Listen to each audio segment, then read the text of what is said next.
Good afternoon. I'm very happy to welcome you to today's webinar, New Approaches to Cardiovascular Aging, Central Pressure Waveforms and Arterial Stiffness Assessment. My name is Doug Krasinski. I'm with ATCOR, and I'm honored to be joined by Dr. Mark Houston, who is the director of the Hypertension Institute at St. Thomas Hospital in Nashville, and certainly someone who's very well known to this group. So Dr. Houston, thank you very much for being with us today. Thank you, Doug. It's a pleasure to be with you. Thanks. You know, in these times of global health crisis, some of the normal greetings are kind of out the window, but I hope things are relatively well there. They are. Thank you very much. Okay, all right, that's good. What I'd like to do in terms of agenda is I will present a series of slides that provide some of the clinical and technical background on these topics, and as efficiently as possible, I'll get to the real meat of our discussion, which is interchange with Dr. Houston to get his perspectives and his expertise on these matters. So with that, I'm actually going to shut down my camera and I'm going to display only my slides to go through this series of slides with the group.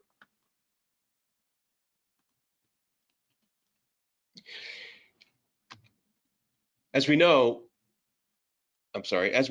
we spent, for the last 100+ years, brachial blood pressure has been measured using a brachial cuff. And there's lots of good reasons for that. First of all, of course, it's convenient to do and can be done in just about everyone. And also because brachial pressure tracks risk in populations. And of course, that's a reason why it became of interest to insurance companies. But as we have evolved medical care and moved more and more towards personalized therapeutics and treatment, it's always better to have more patient-specific information where possible. And as I hope you'll see today, the availability of central pressures and central pressure waveform do provide that individualization and differentiation. We all know that there have been a number of hypertension guidelines that have been released in recent years, and regardless of which you might favor, there's a number of things that are very well known. First is that hypertension is highly prevalent in the US and around the world. It is not controlled well at all. Many people who have hypertension actually are not aware that they have the condition, even in the developed world. And lastly, some of the cases of lack of control relate to a patient's intolerance of side effects of drugs. And so if you can imagine an ability to be more precise in drug selection and possibly avoid a drug that might not have been effective, and avoiding those side effects, there's a hope there that in and of itself will improve compliance with the treatment and therefore add a little bit to the control rates. A brief discussion of terminology. The terms central blood pressure, aortic blood pressure, and central aortic blood pressure are used interchangeably here and throughout the literature, but they all refer to the pressure that we measure in the ascending aorta. Obviously, the pressure at the ascending aorta is not the pressure in the brachial artery. It's also true that the pressure that's experienced by the kidneys and the brain and the heart itself is in fact that aortic pressure. So to the degree to which there's a difference between the brachial and central pressure that might not be otherwise captured, it becomes important to find ways to actually measure that central pressure. That's what we'll talk about today. Very briefly, on the panel on the right here, you can see the output of this pneumochloric cell, which has lots of numbers, which we'll talk about, but certainly is data rich. And when you think about blood pressure management today, setting aside the things that we do know about patients, such as their history, their comorbidities, but beyond that, when we measure blood pressure, we just have two numbers. If we can add to that this extra information that we'll discuss today, it's very much like adding an electrocardiogram to knowing only someone's heart rate. A little bit about physiology. As the heart contracts, pressure energy travels out through the arterial system. As that pressure energy meets places such as bifurcations and vascular beds and other sources of impedance mismatch, a little bit of that pressure energy gets reflected back towards the heart from each of those locations. They actually will sum then to a single reflected wave for each cardiac cycle. You can see an example of that here in a relatively simple illustration. Here we have the the incident pressure wave, if you will, and then we have the reflected blood pressure wave. The waveform that's measured, which is the harder line across the top, is the simple summation of the outgoing incident pressure wave and the reflected pressure wave.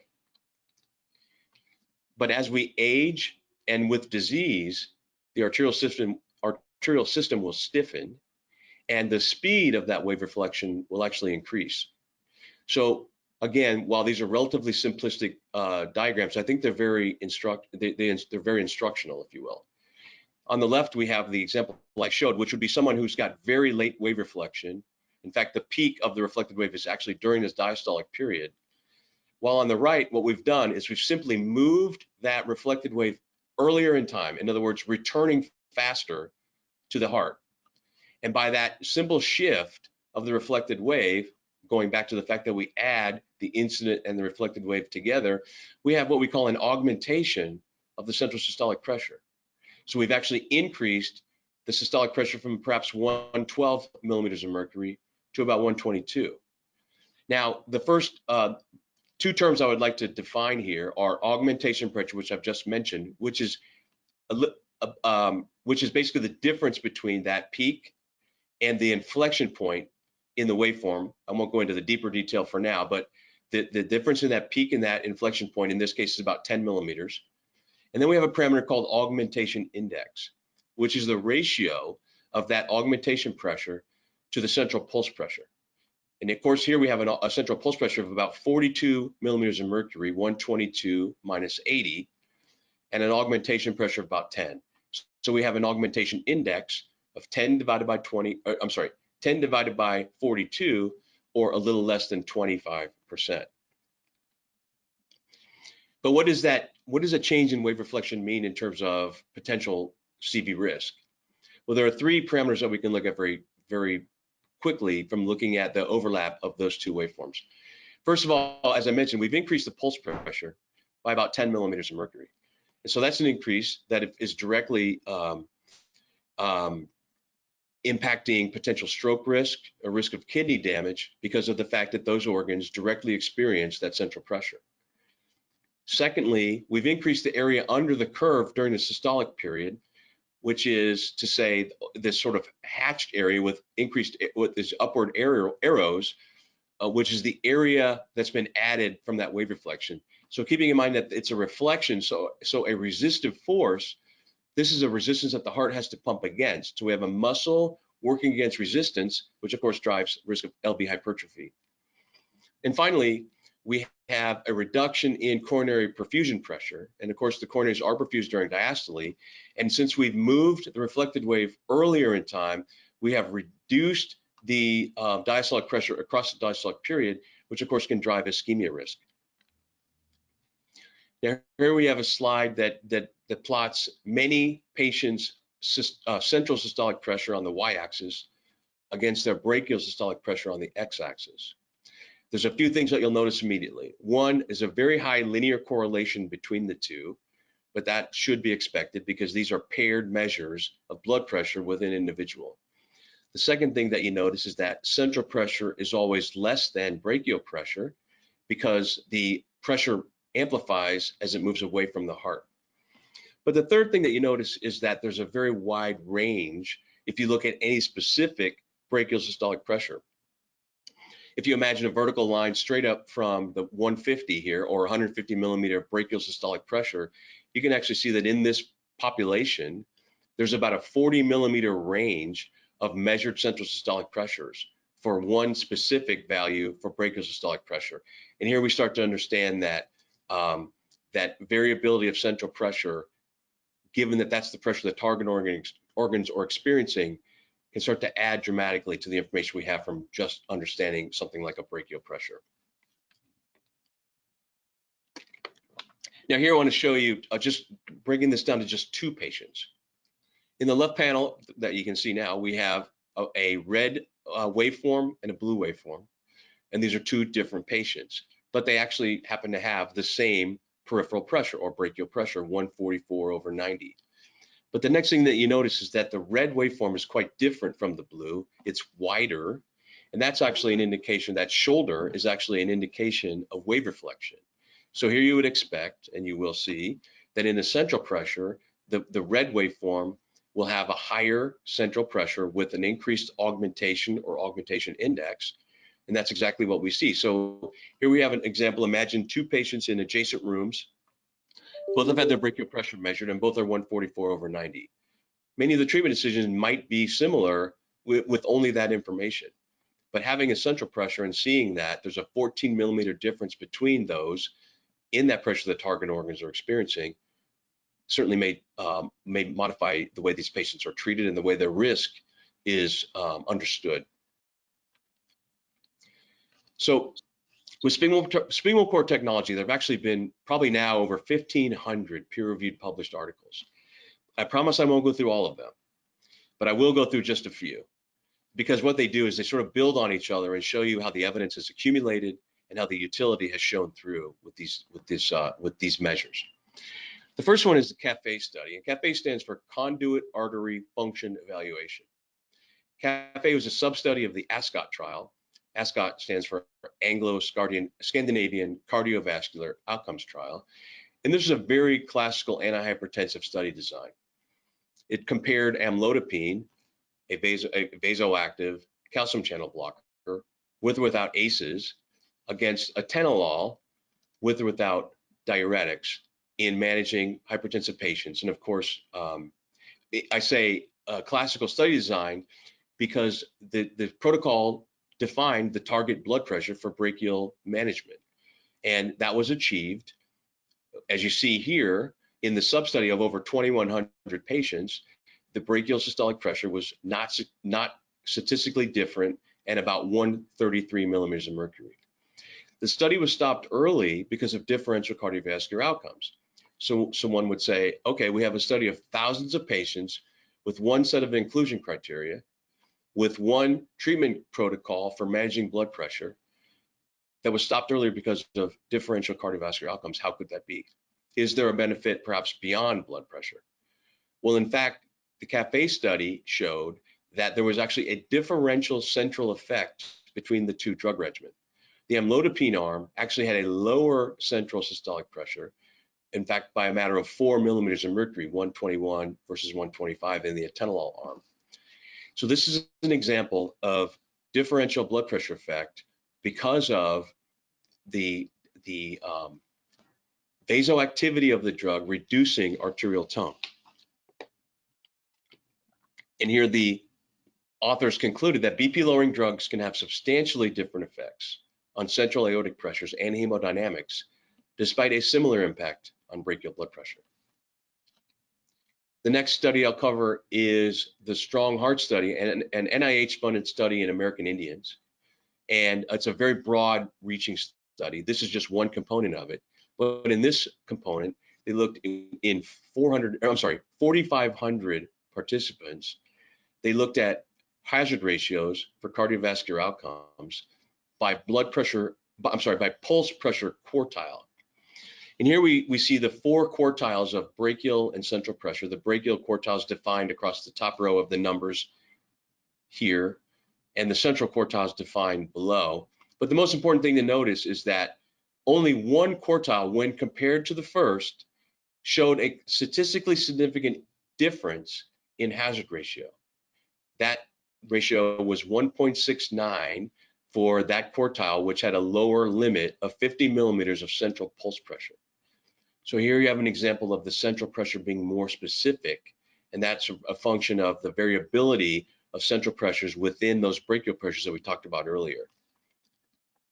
So here the authors concluded that non-invasively determined central aortic pressure better predicts incident cardiovascular disease than does brachial pressure.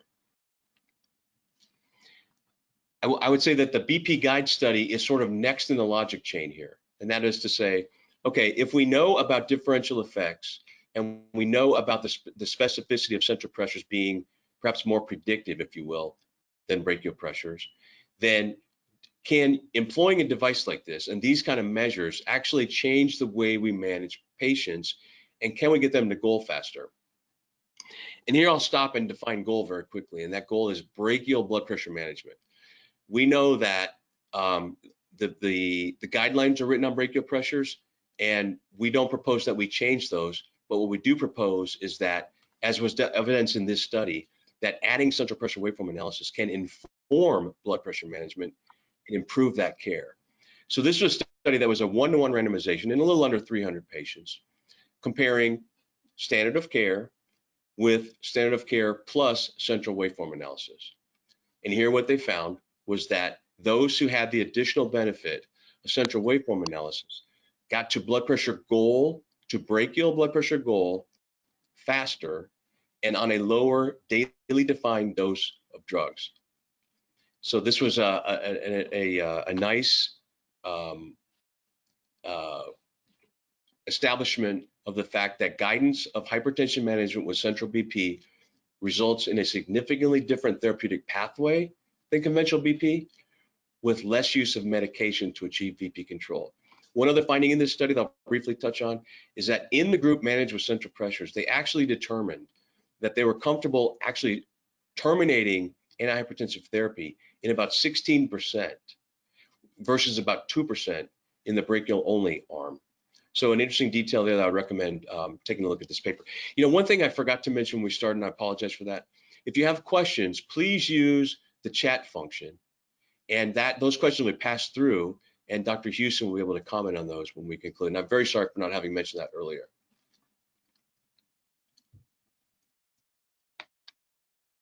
The last study that I would like to cover was published earlier this year and looked at the relationships between measures of blood pressure, both brachial and central, and silent brain infarcts and white matter hyperintensities. This was in an elderly population of about 993 subjects, average age of 71.7 years. And what they found was that brachial pulse pressure was correlated with silent brain infarctions, as was central pulse pressure. But central systolic pressure and pulse pressure were correlated with white matter hyperintensity volume, while no measure of brachial pressure showed any correlation with that measure. As I'm sure many of you know, white matter hyperintensities have been linked to dementia and Alzheimer's disease. So this was an important finding. And in an accompanying editorial, Dr. King mentioned that determining that only central blood pressure measurements were linked with increased white matter hyperintensity burden may have important clinical implications for management of blood pressures among the elderly to promote healthy brain aging. And finally, for this portion of these slides, a symposium was held by the North American Artery Society, which asked the fundamental question: given the evidence that's available and given our clinical experience, what does that tell us about how this technology should be used in blood pressure management? The first of those use cases was actually deciding whether to initiate, intensify, or change therapy in younger asymptomatic patients. And I say whether with emphasis because in some cases, as I showed earlier, if you have a relatively low central pressure for a given brachial pressure, a clinician may determine that they're going to wait, rely more on lifestyle or other non-pharmaceutical interventions for people that are younger. And this is one of the ways that you can inform that decision. Second use case was deciding on the class of drug to add when it's decided that another medication is needed based on brachial BP for traditional hypertension management. So a patient comes in, they've been seen for 6 months, not happy with the results. Let's look at how much wave reflection they have, and let's look at their heart rate and other things, and let's decide how we want to bias the selection of the next drug based on more than just the 2 numbers from brachial pressure. And third, this technology allows for comparison between visits to say, okay, last time we added a calcium channel blocker, let's see if we were able to reduce wave reflection. If we were low enough earlier on wave reflection and we didn't have an effect, maybe we don't need that extra dosage or that extra drug, and maybe we can eliminate a few side effects with that. So these were the recommendations for that group. The SpinalCore XL is the device that ATCOR offers, and it is pictured here. This actually leverages the use of a brachial cuff, but in a very dramatic fashion. In that, this is a device that measures the brachial pressure and then actually measures a brachial waveform and the computer that the device is attached to processes that information and generates not just the brachial pressure, but the central pressures and central waveform, as we'll discuss. One thing I'd also like to point out is this device meets the current ACC and AHA guidelines of an unattended oscillometric device that can average multiple brachial pressures. So this can be programmed up to 5 brachial pressures, keeping and discarding the first before it proceeds to measuring the waveform to capture the central, to derive the central pressure. The key thing I'd like to say about the spinal cord technology, given that it uses a cuff, is that the fundamental skill that you need to use it is knowledge of proper blood pressure measurement, which we all know is proper cuff sizing, proper cuff orientation, patient rest, and patient posture. If you have all those things, that's what you need to know to be able to use this device effectively. What I'm going to do now, very briefly, is I'm going to walk you through how this device works. And here you see our setup screen, which has the traditional sort of patient demographics that you would enter for a new patient. But in this time, I'll point out that when you have a population of patients that have been registered, you can sort on any of these variables: last, first name, date of birth, etc. But let's say that we're going to do an assessment on. Let's pick someone. Here's a 40-year-old male, he's already in the system. So we've got him seated, we've got the cuff on and properly sized, and he's rested.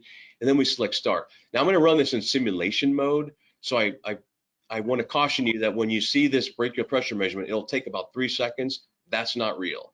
This is simply a simulation, so that happens very, very rapidly. Everything else that you'll see is relatively real time though. And you can see that this device only adds a matter of seconds to a traditional brachial pressure measurement. So I press the start button and we capture the brachial pressure. As I mentioned, that's dramatically accelerated, but we've captured the brachial pressure, and now we delay for a few seconds before we reinflate the cuff to capture the brachial waveform, which is what you see on the screen here. This has been set for a 10-second capture window, so it's almost complete, and there it is. Once that's complete, the computer processes the information and generates this output. So without belaboring this screen, because I have a few simple examples I'd like to walk you through, I'll just point out that the outputs are, of course, the brachial pressure, and then we have the central systolic pressure and central diastolic pressure. And then, of course, we have the central pulse pressure. We have the augmentation pressure, which I touched on before. And we have the augmentation index, which again is the ratio of the augmentation pressure divided by the central pulse pressure, in this case, about 15%. These are plotted against age and gender specific ranges or 90% confidence intervals for a healthy person of that age and gender. So now going back and just walking through a few examples here to show you how you'll see variability and how it can affect drug selection or other interventions. I want to highlight the fact that I don't want to propose that these are case studies, because I'm not giving you all the other medical history and everything that you would normally do to properly assess a case. Rather, I'd just like to focus on the types of variability that you'll see in the output from the device and how that can affect adding information to brachial pressures to personalize the management of these patients. So the first example is a 57-year-old male who has a brachial pressure of 146/92, certainly hypertensive, regardless of which guidelines you're following. This patient also has a heart rate of 89 beats per minute, but you'll also notice they have relatively low augmentation pressure. So their wave reflection is sort of on the very healthy side of a 57-year-old man. There is a little bit of wave reflection there though, so that might be part of the target in prescribing drugs, but it may be that in this case a heavier emphasis is placed on beta blockers. And so, you know, it may or may not be a combination of beta blockers with vasoactive drugs such as calcium channel blockers or ACEs. But knowing that information about the degree of wave reflection and the heart rate is very helpful. Second example is a 54-year-old male with a brachial pressure of 169/81. Of course, this person has significant hypertension. They also have a relatively normal heart rate of 78 beats per minute. But notice, both in the waveform and in the results that you have a very low degree of wave reflection. This may be someone who's been followed for 6 months, has been pretty aggressively treated with vasoactive drugs, but they still haven't got their blood pressure down to the target that they would like, obviously. And it may be in a case like this that that a vasoactive drug just simply won't seem to be the next step because there just isn't much wave reflection to fight. But in this case, maybe a volume reducing agent like a diuretic or an increase in diuretics. And the final example is a 33-year-old female with a brachial pressure of 151/94. This, again, classically hypertensive, heart rate of 88 beats per minute, and significant wave reflection. Here we have an augmentation pressure of 13 millimeters and a high central systolic pressure and high central pulse pressure. So this is a patient that you would certainly want to treat with a vasoactive drug and perhaps a beta blocker to treat that because of that heart rate. But as a woman of childbearing age, you might be more tend more to treat with calcium channel blockers than ACEs or ARBs. But again, the selections are there and the information is there to individualize or personalize that care. So finally, if we think about the utility of the information I presented to you today, we have an opportunity to improve risk assessment and stratification. Keep in mind that differential blood pressure amplification I talked about, where you have similar brachial pressures but dramatically different central pressures. They allow you to understand that the brachial pressure is not giving the whole story on risk, and they can certainly better inform that information. The next is blood pressure phenotyping and individualization of treatment plans. Understanding how much wave reflection versus volume is going to bias your therapies more towards the vasoactive drug end of the spectrum, if you want to call it a spectrum, versus the diuretics. And finally, retrospectively, being able to understand the effects of intervention by seeing what the true effects those were on the central pressures and the waveform that the heart and the brain and the kidneys are directly exposed. So that wraps up my portion of the presentation. I think most of you know that Dr. Houston's most recent textbook is Personalized and Precision Integrative Cardiovascular Medicine, and it therefore dovetails perfectly with the topic of today's webinar, and really a good segue into the opening of our Q&A session. I'm going to Dr. Houston, if I may, I'm just going to open with a quick open-ended request that you might speak to us about the broad topic of arterial aging and the arterial stiffening that occurs naturally as we age. Arterial aging is a great coexisting factor with aging in general. As you get older, particularly in this country, there are a lot of factors that cause the arterial system to lose its arterial elasticity, increased stiffness, and thus all the pressure waveforms you've talked about, augmentation index, tend to go up as you get older. Some of that's related to underlying risk factors like hypertension, dyslipidemia, diabetes, obesity, smoking, homocystinemia. And many of those, you can try to treat, but the aging process in general is going to affect the arteries no matter what you do, probably. And the biological aging process is something that's very difficult to control. But having said that, we do have both nutritional, supplement, and drugs that will actually slow down vascular aging now. That's very good. Thank you for that. Another question is, do you, in managing augmentation index, do you make a distinction between the classes of vasoactive drugs, or do you relate those more to comorbidities as you look at how you might treat wave reflection in these patients? I really like to use different terminology rather than vasoactive because it doesn't really get to the root of the problem. So I think each class has to be clearly defined. And so let me give you the broad view of the CAFE trial, which you mentioned earlier, and what we know how the different drug classes affect arterial elasticity, for example, arterial compliance, vascular aging, central blood pressure versus brachial blood pressure. And every class is different.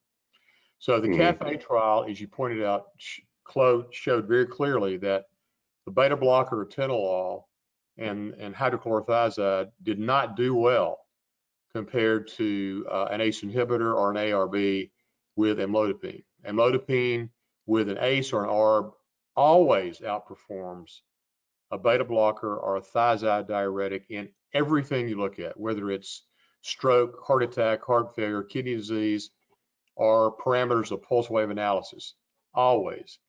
And there's a lot of reasons for that. And the CAFE trial clearly showed that even though the brachial pressure looked the same, thiazide diuretics, virtually all the beta blockers except for two classes, do not lower central blood pressure. And therefore you have the difference in target organ damage. Now, the old beta blockers all increase arterial stiffness.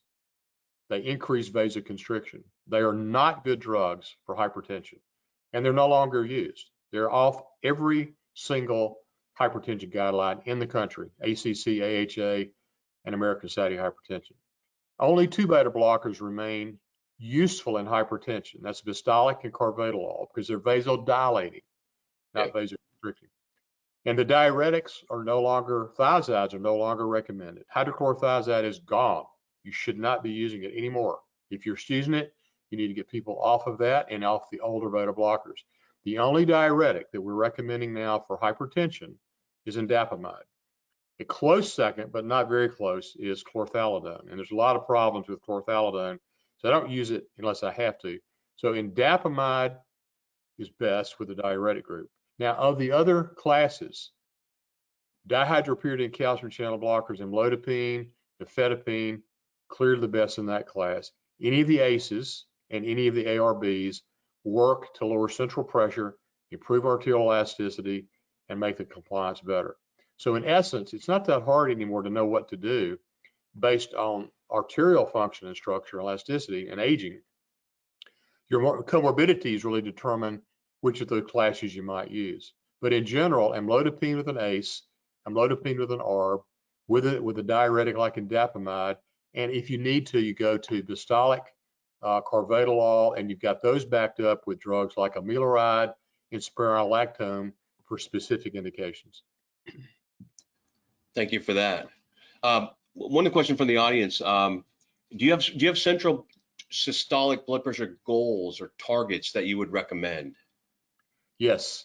As you get older, perfusion issues become a problem if you drop the systolic pressure too low, because the arteries don't constrict and dilate as quickly or as far as they should. So a lot of older people, when they get to the point their arteries are very stiff, you've got to maintain, unfortunately, a higher systolic pressure to keep perfusion to the brain and the heart and the kidneys normal. That's not to say that's what you want, but it's just that's a fact. But if you look at the broad spectrum of hypertension in a population that's not in this country, that's in a Paleolithic sort of era where they don't get fat, they exercise and they eat good, they don't get systolic hypertension as they get older. So what's really normal?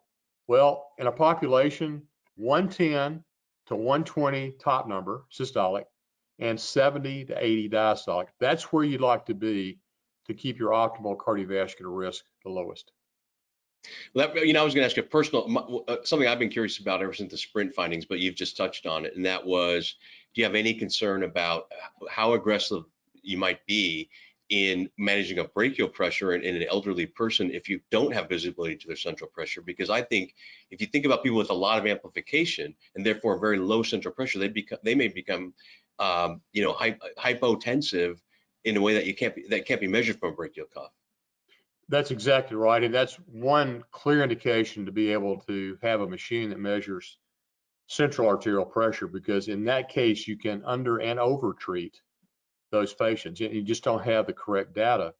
And we see this all the time. People that come in with a systolic brachial pressure of 180, but you check their central pressure, it's only 160. So you can imagine what would happen if you try to get those people down to a normal number and you think it's really 160, but it's not. So you've got to look at both parameters to determine what's the risk and what's the treatment and what's the goal.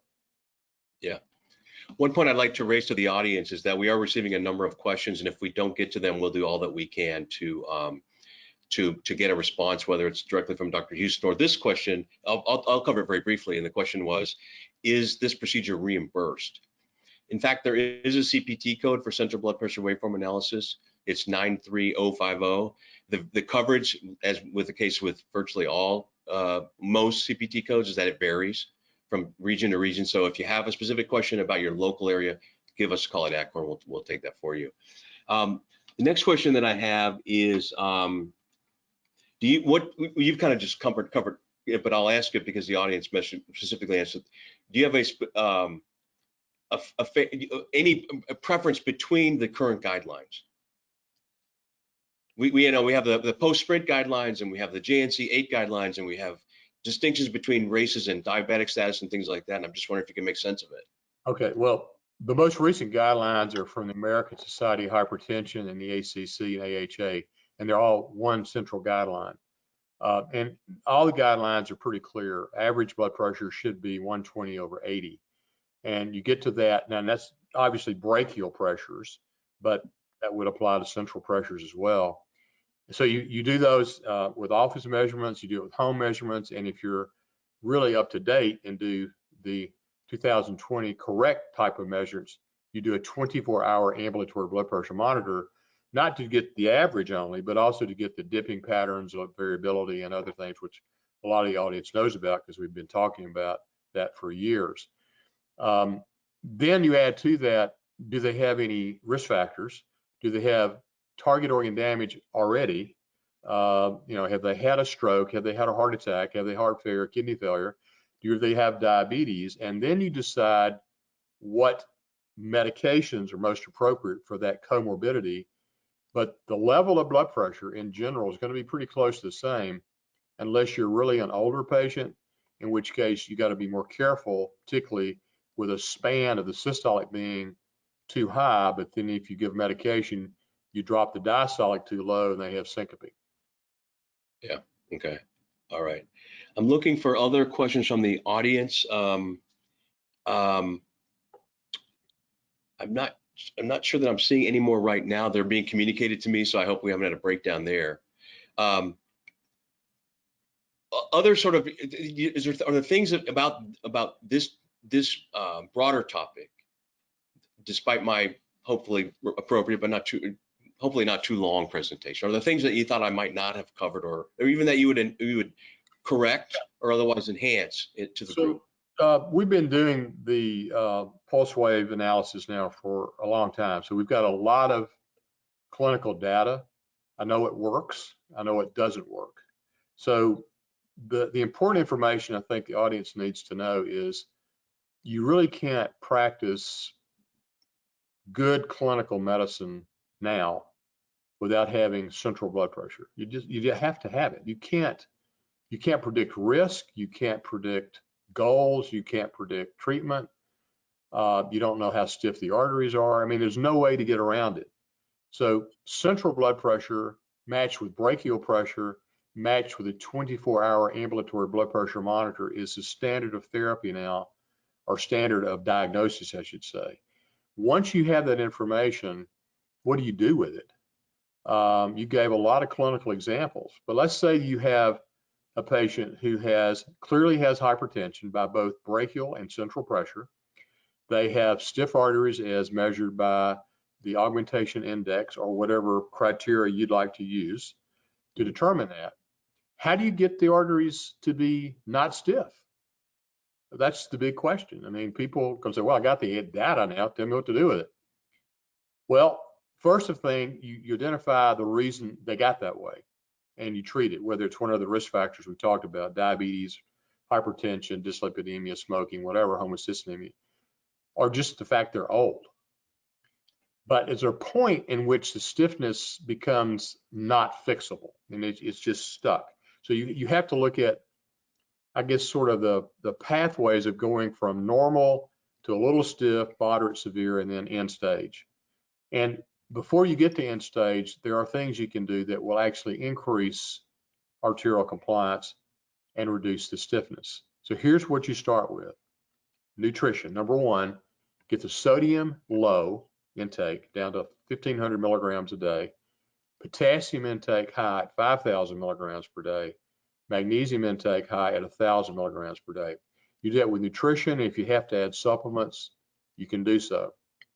Secondly, you get them to lose to their ideal body weight and body fat and start to exercise both aerobically and also using resistance training done safely after you've measured a cardiopulmonary stress test and their blood pressures and see what happens. The next step is using specific supplements that actually increase arterial elasticity. And the best is beetroot extract. And there's a lot of companies that make beetroot extract. But if you look at the clinical evidence, and we've done 2 studies now in the Hypertension Institute using Neo40, and Neo40 works. It will usually within 4 months improve arterial elasticity in virtually every patient unless they're at the severe end organ stage. And also there's another supplement we're using called MitoQ, or a very specialized form of CoQ10. It gets into arterial wall and the cardiac muscle at very high concentrations, 1,000 times more than regular CoQ10. That's not to say you shouldn't use both, but if you use Neo40 and MitoQ together, the results are dramatic. And then the third step is to get the blood pressure down with an antihypertensive that works to increase arterial elasticity and reduce augmentation index. That's amlodipine or nifedipine as a calcium blocker, any ACE inhibitor, and any ARB. 2 beta blockers, Bistolic and carvedilol. You avoid old beta blockers. You avoid thiazide diuretics. And if you need a diuretic, use indapamide or aldactone or amiloride. That's it. Very helpful. Yeah, and I think that, to be frank, you stole what I thought might be a wrap-up question, which is sort of the broader, philosophy. But I appreciate that very much. But however, I do have one more question from the audience here, and I'm going to read it to you. ACEs and ARBs increase ACE2 receptors. Is that an issue considering SARS-CoV-2 binds to the ACE2 receptor? That's a very good question. And it was one that was out there at the very beginning of the COVID-19 epidemic. And unfortunately, one doctor had a postulate, which he published in Lancet, that was totally incorrect. And he's now eaten his entire Lancet magazine for having said that. He postulated that ACEs and ARBs would actually increase the risk of COVID morbidity and mortality because it increased the ACE2 enzyme. Well, that was wrong. Now we've got clinical trials in humans that show very clearly that ACEs and ARBs decrease the morbidity and mortality of COVID infection. Why is that? Well, it makes sense if you think about it. If you understand vascular biology, this was not hard to figure out at the beginning. And we actually wrote an editorial saying the Lancet was totally incorrect and this is what should have been. ACE2 goes up with both ARBs and ACEs. The ACE2 enzyme is protective against inflammation, oxidative stress, and immune vascular dysfunction. So if you have a lot of ACE2, it actually, through a different mechanism, increases a compound called angiotensin 1,7 that has its own receptor. It's called the MOS receptor. The MOS receptor is just like the angiotensin 2 receptor. It increases nitric oxide, decreases inflammation, decreases oxidative stress, and decreases cardiovascular morbidity and mortality. And guess what? A lot of ACE2 is also in the lung. So the same issues apply in the lung and in the kidney and in the brain. It's all the same enzyme. So if you start with a high ACE2 and you zap it with the coronavirus, it gives you a lot of leeway because you got more ACE2 around that the virus is not going to take out. And if you're on the drugs, it keeps that mechanism ongoing. In addition to the studies with ACEs and ARBs, we've also found out if you give nitric oxide through an agent that increases nitrates and nitrites in your system, like Neo40, you get an extra benefit. So the increase in NO through the MOS receptor, angiotensin 1 receptor, and the increase in NO by giving a supplement like a Neo40 gives you extra benefit. There are actually some studies using inhaled nitric oxide into the lung that show benefit, but you can also take it as a supplement orally. So let's make it really clear. Do not change anybody on an ACE or an ARB off their blood pressure meds because you think it's going to harm them. Keep them on it because they actually decrease morbidity and mortality with COVID. And I think that's a great segue to what I think will probably be the last question of this webinar, and I thank you again. And that is, as we envision exiting this pandemic, whenever that may be, do you think that the things that we've learned about things like high incidence of hypertension in the patients who had difficult course will change the attention and the focus on things like blood pressure management as we try to improve health as we come out of this pandemic? It's very clear that high-risk populations had a higher morbidity and mortality from COVID, no question about it. Hypertension was in that list, and I'll come back to that in a minute. Also, diabetes, obesity, other cardiovascular problems. So get healthy, and you're not as likely to die from COVID. But here's another misconception. It said, all the literature said, if you're hypertensive, you're at high risk for COVID problems. Now we know that it's not the hypertension that's the problem. It's the comorbidities with the hypertension. It's the vascular problems with the hypertension, but it's also what did they get treated with? If you were on a beta blocker or a thiazide diuretic, in all probability, you got more inflammation because those drugs actually don't improve through the ACE2 enzyme like ACEs and ARBs. CCBs do it a little bit and they're more neutral, but if you look at the data totality now, it's pretty clear what's going on. Now, the good news is we're going to have a vaccine probably in September through AstraZeneca. 2 billion vaccines for COVID in September, which will vaccinate 400 million in the United States, and most of the world and other companies will be out with additional vaccines. So it's going to take a long time to get all the people vaccinated, but I think, in a very short period of time, we're going to have the COVID-19 virus hopefully under control, and that one will not stick its ugly head up again if everybody can get vaccinated and they maintain good immunity with the vaccines, which look to be very promising. However, there will be other viruses that will come out that we'll have to deal with, but at least we'll get this one hopefully in the past. Well, that's a hopeful note. So that might be a very good place to end this webinar. I really appreciate that. My pleasure. Thank you. Thank you again for your time today. And thank all of you for attending our webinar. Thank you all for coming. Okay. Bye-bye. Bye.